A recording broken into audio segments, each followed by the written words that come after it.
Hello, everyone, and welcome to episode 5 of the Arden University podcast. My name is Alexis. I'm one of your hosts today, and I'm joined, as ever, by the wonderful Alicia. How are you doing today? Hello. It's nice to be back again. Thank you. I'm good. Yeah. Yourself? I'm good. Thank you very much. And it is nice to be back. The weather's been peculiarly nice recently. But bitterly cold at the same time. Absolutely. Bitterly cold. But yes, on today's episode, we have a very, very special guest. Today, we are joined by Gemma Marlowe, who is joining us virtually on our Teams call. Hi, Gemma. Before we get into it, could you tell us a little bit about what you do at Arden University? Yeah, of course. Hi, Alicia. Hi, Alexis. Thanks so much for having me. I feel very honoured to be asked to do this with you guys. So I'm Marketing and Student Recruitment Director here at Arden University. I've been at Arden now for about 3 years. And as the title suggests, I'm responsible essentially for getting our direct student number targets into the university through a number of different marketing channels. So a team of about 40 now, and we look at everything from acquisition, conversion, web, PR, social insight, product. You name it, we kind of do it all within our team at Arden University. Including a podcast. For those listening, you might not know, we currently have our boss on the line, so we're on our best behaviour. Absolutely. I guess the best thing to do would just be to crack on. So I've got a couple rapid fire questions for you, Gemma. I guess it's more of a first thing that comes to your head. I'll try and keep them quick, and then we'll just go from there. So if you're ready, first question, keep it easy. What is your favourite colour? Oh, I'd say red. Red, excellent choice. What is your favourite dessert? Oh, I'd say, that makes me sound really boring, but apple crumble. Oh, no. That's a classic. That's the correct choice. Specifically, my mother's apple crumble. Oh. Because the actual crumble bit is about 2 inches thick. Absolutely. That's the best part. 1,000%. Yeah, 1,000%. definitely. But the real question is then, is it more, are you an ice cream person or a custard person? Custard all the way. Correct answer. Well done, Gemma. You can stay.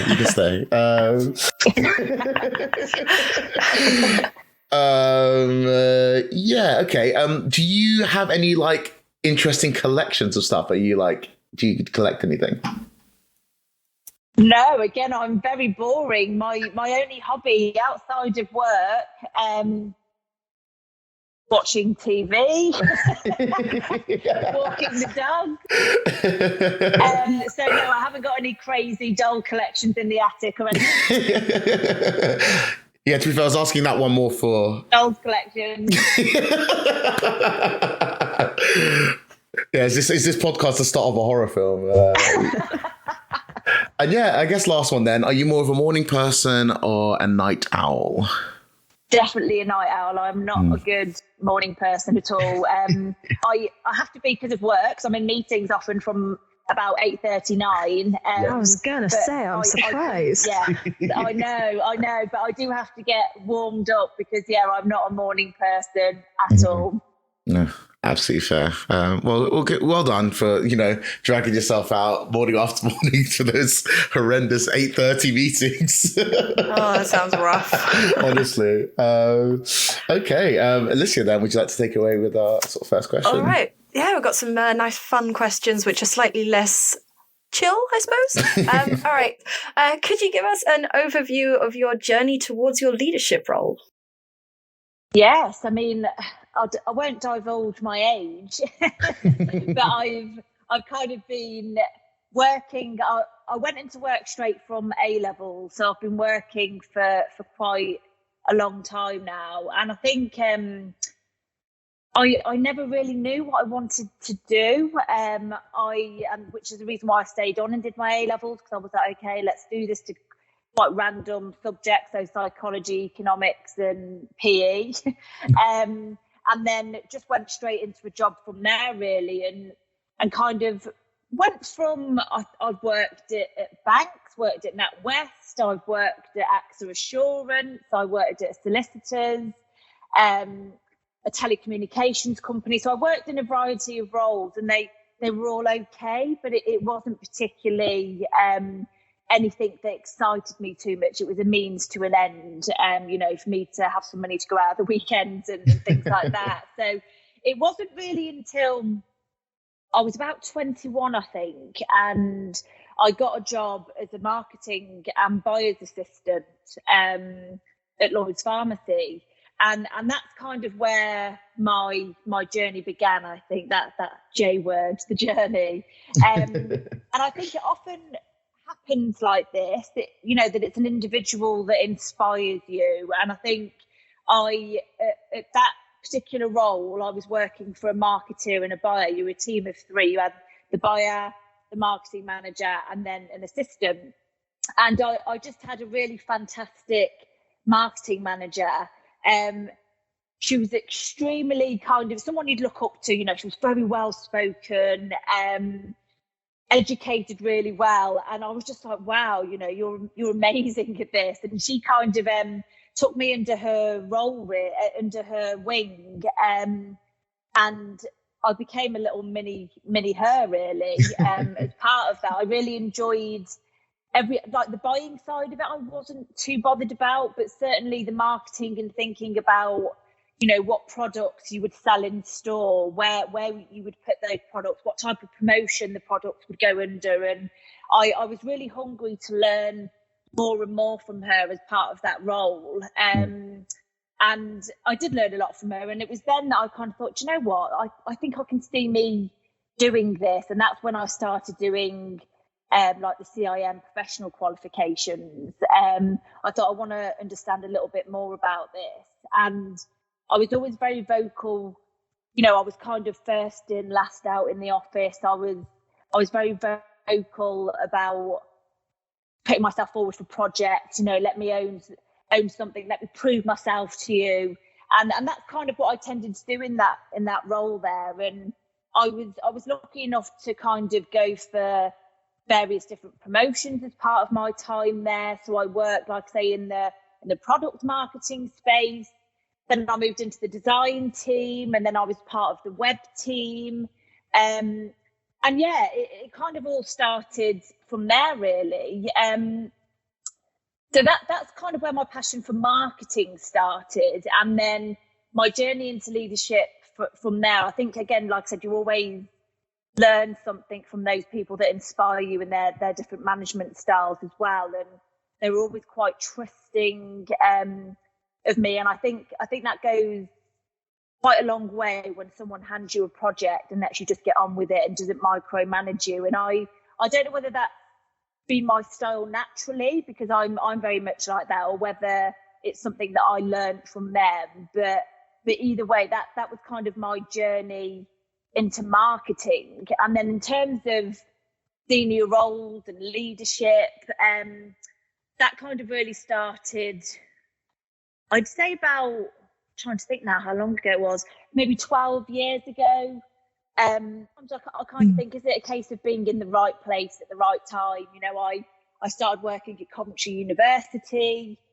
They were launching a new subsidiary and looking for someone to kind of head up the marketing, and I put myself forward for it because I was already in a temporary role at the university. And it was such an exciting project. I look back and I think I wasn't particularly daunted. I just threw myself into it. This was literally creating a business from the bottom up, looking at the whole brand, the proposition. And it was my first really serious marketing role where it was just me.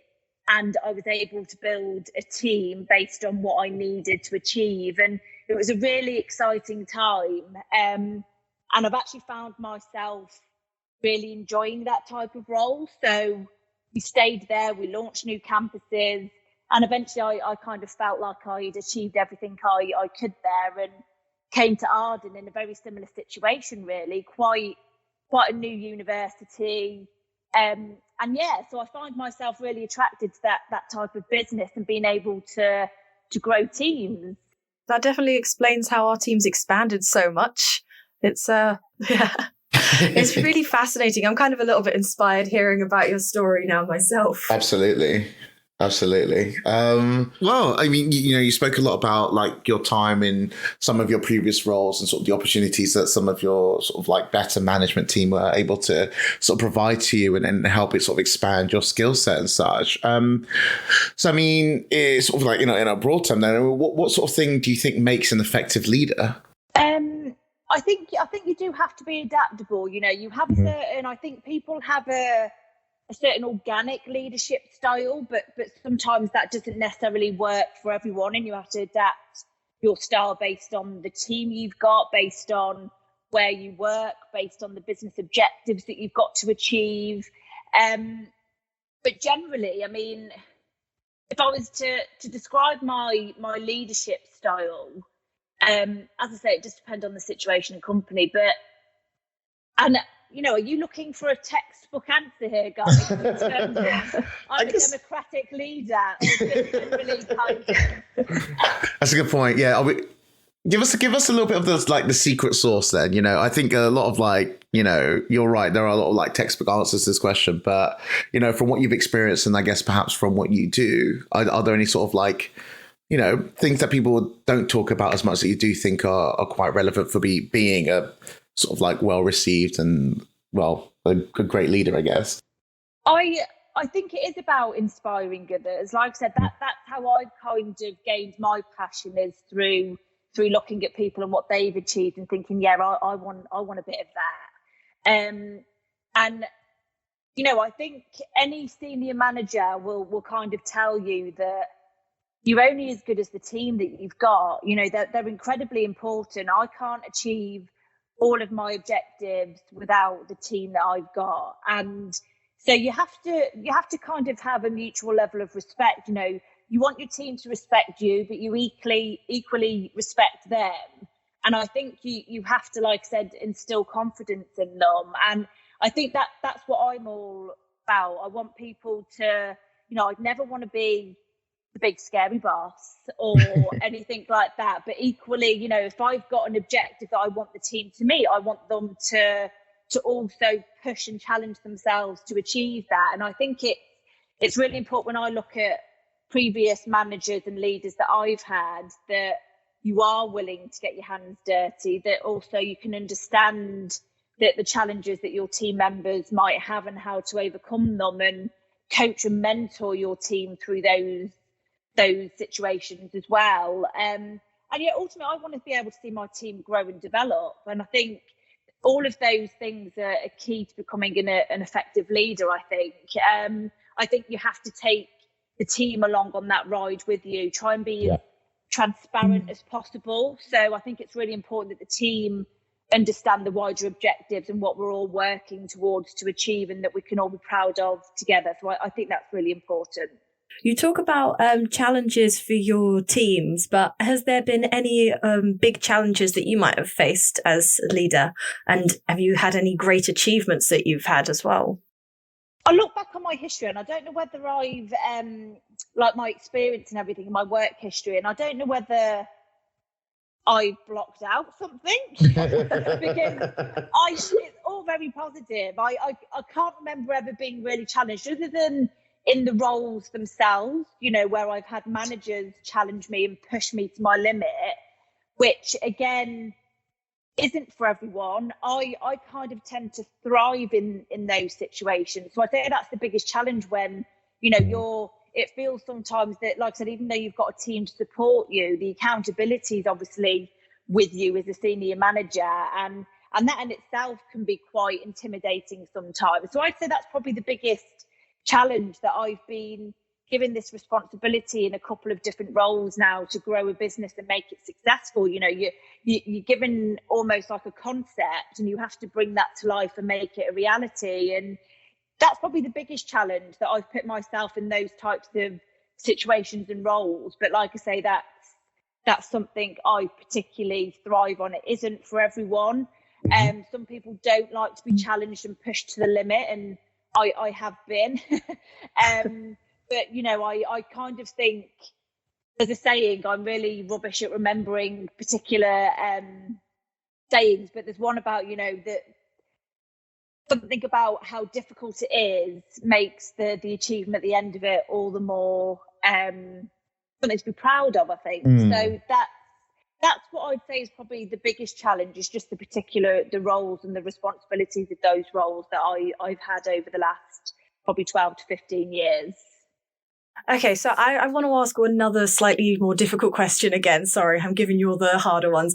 But as a woman in a leadership role, I was wondering have you experienced any difficulties leading? Are there any sort of gender biases that you've noticed in any organizations or communities, barriers, prejudice, stereotypes, that kind of stuff that might have limited your progress, or if you, maybe not at Arden, but maybe somewhere else? I don't know if that's something that's been a blocker in your past at some point, and how would you overcome it? That's just my story and my journey, that I've been really lucky, or whether it's just the type of person I am that either don't notice those prejudices, that's happening, and just crack on and get a job done and prove myself. I think, I certainly don't ever feel like I've been in an environment that's dominated by males, or the fact that I'm a woman has ever made anything more difficult for me. I think I've been quite lucky, actually, in some of the senior management teams I've been a part of. It's been a really good mix of males and females on those teams, and it's something I've always found really positive, actually, in the last couple of places I've worked at. So I don't feel I've been held back for it, but like I said, it's important, I suppose, not to focus on that. I've been asked that question a couple of times when people have been doing, research or theses into, women in leadership. And I have been quite lucky that I certainly don't think that I've been affected by any prejudices at all. I think I've been really fortunate. No, that's absolutely fair, and obviously great to hear. The last thing you want to hear is that the people that you're working with have also had to deal with such what can be quite harrowing and awful experiences in the workplace. So I think if I was to go into an environment that was a little bit more dominated by males, I think again it's part of that challenge, isn't it, to kind of push yourself to the limit and prove to people that you're much more than, the fact that I'm a woman, or look a certain way, or sound a certain way. And I think that in itself is a challenge, and one that, I might well have in the future. But no, I have been quite lucky up until now. Excellent. Is there any advice then that you would give to anyone listening who might want to pursue a career in marketing? I suppose it depends on their route. Like I said, marketing wasn't something I'd thought about until I was kind of put in that situation. I think things have, I sound really old when I say this, but I think things are really different now compared to what they were in my day. I think, there's so many ways to kind of put yourself out there on social media and to learn new skills and things like that. Like I said, I started my marketing career in my early 20s. So I didn't have it all figured out. I didn't particularly know what I wanted to do. But I think, education's really important. I've worked in education for the last 12 years or so. And so I think it is about just having that knowledge and experience, I think, is really important. So the professional qualifications that I did, I did all of my qualifications later on in life as a mature student, so my masters and everything. And I think it's really important to kind of have that knowledge and just absorb as much information as possible. I think put yourself out there. Don't ever be afraid to kind of ask someone to be your mentor. Because I think I remember I felt quite jealous at a conference once because there's a marketing director at another university who kind of speaks at a lot of conferences, and again, she's really, really inspiring. And then, found out that she was kind of mentoring a few people that had reached out to her, and I kind of thought, God, what a wonderful opportunity to speak to, again, another successful woman in the business. And so I think, just put yourself out there. And, I just kind of think if you don't ask, you don't get. And Mm-hmm. so I think it is very much a case of, absorbing that information. You know, if you are going to work for marketing, what kind of company do you want to work for? Mm-hmm. Research them. One of the pieces of advice I would have is to, that there's a lot of talk that people will change careers. I think it's something that's changed quite a bit over the last decade or so, where people will switch careers probably a little bit more later in life. But definitely, Mm-hmm. I'd say get as much experience across different sectors, just to have as much experience under your belt as possible, really, and not ever be pigeonholed into one area, unless you want to be a certain expert, but in a certain specialist field. But yeah, for me, it is about the power of knowledge, I suppose, but then also experience. I think that's probably something different to when I was younger as well, that it wasn't really the done thing to kind of volunteer or do things for free. But I think a lot of, because there's so much more competition these days, I think it does require you to just say, you know, can I help out, you know, trying to promote your business or promote your own business. A lot of younger people are being a bit more entrepreneurial, and I think that's really inspiring as well. I've got another question for you. So I was wondering, obviously I might know a few of these, seeing as I work at Arden at the same time, but your role focuses on marketing and recruitment at the university.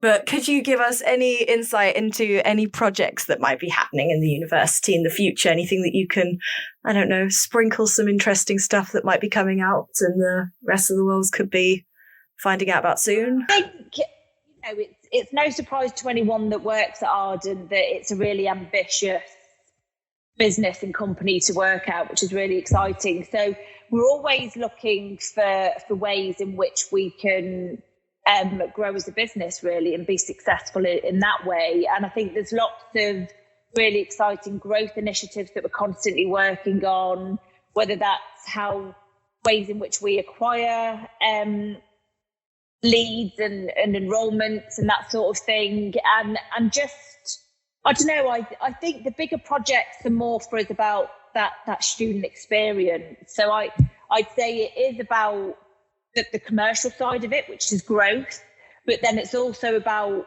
we're a university, what are we here to do? We're here to, you know, people want to learn, they want to better themselves, and education is a key part of that. So for us, it's really important. We've invested heavily in student experience teams to make sure that when students are starting their studies, you know, a lot of our students have been out of education for a long time. They're nervous, they need lots of support. And for us, I think it's about putting all of those things in place, and not just when they're a student, but even before that, really. You know, how can we support them on that decision-making journey, from having been brave enough to apply at a university to supporting them through to that first day in the classroom, and beyond, really. So I'd say that's where we're kind of investing our money as a business now. It's kind of, what systems can we put in place? We're proud to be quite innovative and digital focused. So for me, it's about how we can use technology to improve our students' experiences. And a lot of people are afraid of technology, like I said, if they're not used to it. But for us, and certainly for me, it's about making education as important as convenient as possible as well. You know, we know everyone's got really busy lives.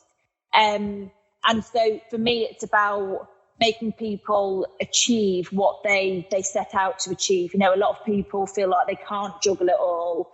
I've been there. Like I say, I've done my master's and other qualifications whilst I've been in quite senior roles. I'm used to juggling. I understand some of the constraints of that. And I think as a university, we've got an obligation to really support students through that. So I say as a business, that's where we're investing our time and effort through technology to really support our students.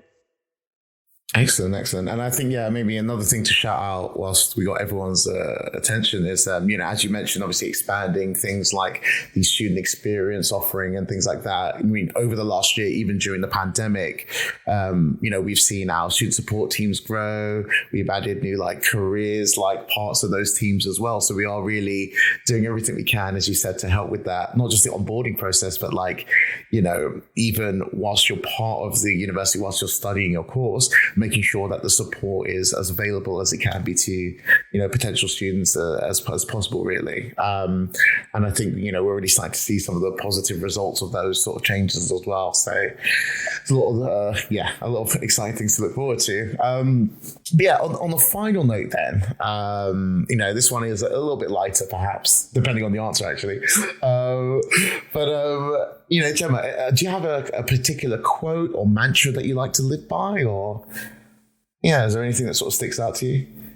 No, I've read, because I am quite into meditation and things like that. I think it's really important to switch off at the end of the day, and I often kind of read quotes and then think how wonderful that is and then forget about it. So I've read loads and I think, oh God, I can't remember what they were, but generally I that it probably sounds a bit, again, boring or cliche, but the thing I use it as part of my work and personal life is to really have no regrets. I honestly believe that my biggest fear, I suppose, is regret. And I kind of think you more often than not, you hear this, that the only thing you regret are the chances that you didn't take. And I think that's really important, that, if you are afraid, you asked me earlier about, tips for going into marketing or becoming a leader. And I kind of think,